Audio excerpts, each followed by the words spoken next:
Hello दोस्तों। आप सब लोग कैसे हो? आई होप, आशा नहीं विश्वास करता हूँ कि ठीक होंगे। आपकी तैयारी बढ़िया चल रही होगी।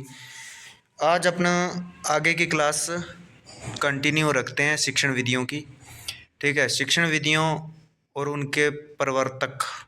ठीक है, जो जिसने इस विधि का जो जन्मदाता है ना, और उसके बारे में पढ़ेंगे। जो अभिक्रमिक शिक्षण विधि है ना, उसके बारे में पढ़ेंगे पहले।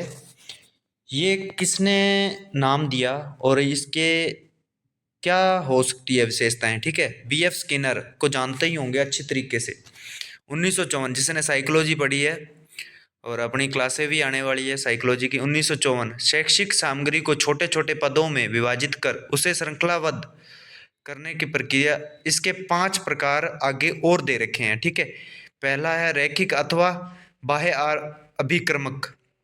ठीक है, पहली बात तो शैक्षिक सामग्री को छोटे छोटे पदों में विभाजित कर श्रृंखलाबद्ध। ठीक है, कोई भी चीज करवाएगा शिक्षक तो उसको किस तरीके से करवाना है? श्रृंखलाबद्ध तरीके से करवाना है। ठीक है, जैसे ये केक कबूतर बनाना है तो पहले छोटे छोटे पहला भाग सिखाएगा, फिर दूसरा भाग सिखाएगा, फिर उसका तीसरा भाग, चौथा भाग, इस तरह से बांट कर उसको और श्रृंखलाबद्ध सिखाना है। ठीक है, पहला कौन सा था?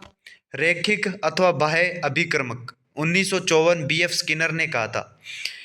और फिर उसके बाद सांख्यिकीय अथवा आंतरिक अभिक्रमक 1960 नॉर्मैन एवं काउंडर ने कहा था। तीसरा अवरोही श्रृंखला अथवा मैथेटिक्स अभिक्रमक 1962 थॉमसन एफ गिलबर्टन। चौथा कौन सा था? कंप्यूटर सहाय अभिक्रमित अनुदेशन 1965 लॉरेंस स्टोरूलर। कौन था? स्टोलूरर। अनुकूलीय अभिक्रमित अनुदेशन 1965 पास्कल। ठीक है, इस तरह से इन्होंने क्या करा था? अनुक्रमित अनुदेशन विधि प्रणाली पर अलग अलग नाम से व्यक्त करा था। ठीक है, फिर दूसरी कौन सी थी? परियोजना पद्धति किलपैट्रिक। जॉन डेवी की विचारधारा पर आधारित प्रोजेक्ट शब्द का प्रयोग रिचर्ड्स रिचर्ड्स महोदय 1900 में सर्वप्रथम किया गया। दल शिक्षण विधि मिशिगन तथा हार्वे। कक्ष में विशेष शिक्षक समूह द्वारा अध्यापन कार्य। ठीक है, विशेष शिक्षक समूह द्वारा अध्यापन कार्य।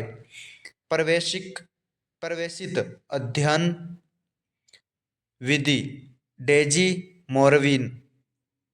कौन सी? प्रवेशित अध्ययन विधि डेजी मोरविन। व्यक्तिगत भिन्नता व क्रियाशीलता के सिद्धांतों पर आधारित विद्यार्थी अपने आवंटित कार्यों को शिक्षक की देखरेख में स्वतंत्र रूप से करते हैं। ठीक है, और न तो उन पे कोई रोक टोक होती है, और किसके नज़रों में काम करते हैं? वो शिक्षक के नज़र में। ठीक है, आगे और देख लेते हैं और बढ़िया तरीके से समझेंगे। जैसे भाषा प्रयोगशाला विधि। कौन सी? भाषा प्रयोगशाला विधि, इसको भी समझ लेते हैं। ये किसने दी थी? लॉरेंस एम स्टोलोरो एवं डेनियन डेविस 1965। शिक्षक के स्थान पर संगणक यंत्र कंप्यूटर शिक्षण प्रदान करता है, सुनने बोलने पर बल। ठीक है, इस पद्धति में क्या कहा गया? सुनना और बोलने पर, क्योंकि भाषा प्रयोगशाला विधि है तो आपको पता चल गया होगा। सुनने और बोलने मतलब सुनकर बोल सकता है पर ज़्यादा ही बल देगा। व्याकरण अनुवाद विधि ये किसने दी थी? श्री राम कृष्णन गोपाल भंडारकर ने दी थी। अनुवाद का नियंत्रित अभ्यास करने से व्याकरण का ज्ञान।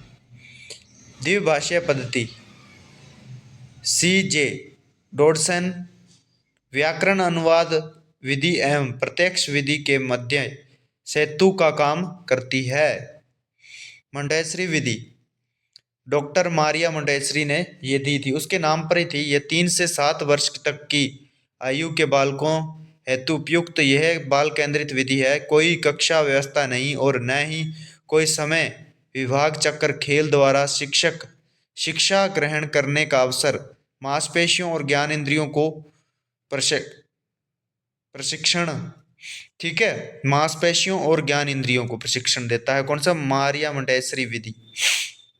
और ये 3 से 7 साल जो बच्चा आंगनवाड़ी में पढ़ता है, ठीक है, पहली दूसरी क्लास में होता है, उस बालक के लिए कौन सी विधि?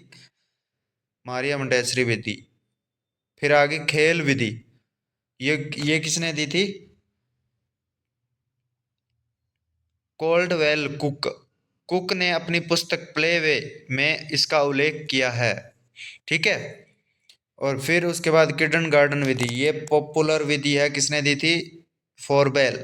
क्रिया द्वारा सीखना, फॉरवेल के अनुसार पाठशाला एक उद्यान है, क्या है, जिसमें बालक एक पनपते हुए पौधे के समान और अध्यापक एक माली होता है जो सिर्फ देख रेख करता है। बालक क्या करेगा? अपने आप ही खेलेगा, कूदेगा, सीखेगा, ठीक है। इस विधि में यही होगा। फिर आगे डोल्टन विधि, थोड़ा सा ऊपर कर लेते हैं इसको। डोल्टन विधि में क्या कहा गया है? इसमें थोड़ा सा और ऊपर कर लेते हैं इसको। डोल्टन विधि ये किसने दी थी? Helen Parkhurst. अध्ययन एवं शैक्षिक प्रगति में व्यक्तिगत स्वतंत्रता, शिक्षक का कार्य मार्गदर्शक, इसे स्वाध्याय विधि भी कहते हैं। किशोर बालकों के लिए उपयुक्त है। किसके? किशोर बालकों के लिए। ये स्वाध्याय होती है, मतलब कि खुद उसमें इन्वॉल्व होता है बालक। फिर उसके बाद कौन सी विधि आगे? विनेटका विधि, डॉक्टर कार्लटन ने दी थी। ये कौन से स्तर के लिए थी? प्राथमिक स्तर के बालकों के लिए उपयुक्त। बालक अपनी गति से स्वतंत्रता पूर्वक कार्य करता है। शिक्षक एक मार्गदर्शक होता है जो बालकों के कार्यों का निरीक्षण करता है और उन्हें प्रोत्साहित करता है। फिर आगे ड्रोकली विधि, ड्रोकली ने ही दी थी, मानसिक विकार वाले बालकों को पढ़ाने हेतु, ठीक है, जो मानसिक मंद बालक होते हैं उनके लिए ये विधि दी गई थी। कौन सी? ड्रोकली। बालक की रुचि के आधार पर शिक्षा, इसमें भाषा को शुद्ध बोलना, पढ़ना और लिखना जैसे कार्यों पर अधिक ध्यान दिया गया था। उसके बाद आती है बेसिक शिक्षा विधि, महात्मा गांधी। मातृभाषा के माध्यम से शिक्षा प्रदान करना, इस पद्धति में ग्राम्य तत्व अधिक है और नगर के बालक इसमें कम रुचि लेते हैं। आधारभूत शिल्प की जानकारी से समृद्ध पुस्तिकाएं ज्ञान पर जोर दिया जाता है, समृद्ध, ठीक है। तो ये बेसिक शिक्षा विधि थी, लास्ट वाली 14 नंबर।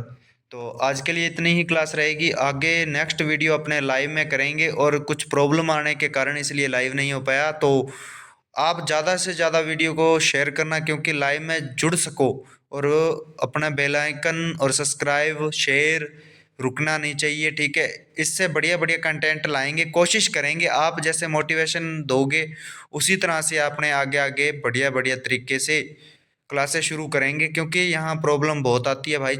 एक तो फ़ोन छोटा है, ठीक है, और थोड़े बहुत ऐप के बारे में जानकारी नहीं है, तो इसलिए प्रॉब्लम आती है। बाकी लाइव करने की कोशिश करेंगे, ज़्यादा से ज़्यादा शेयर करना। थैंक यू, धन्यवाद, शुक्रिया।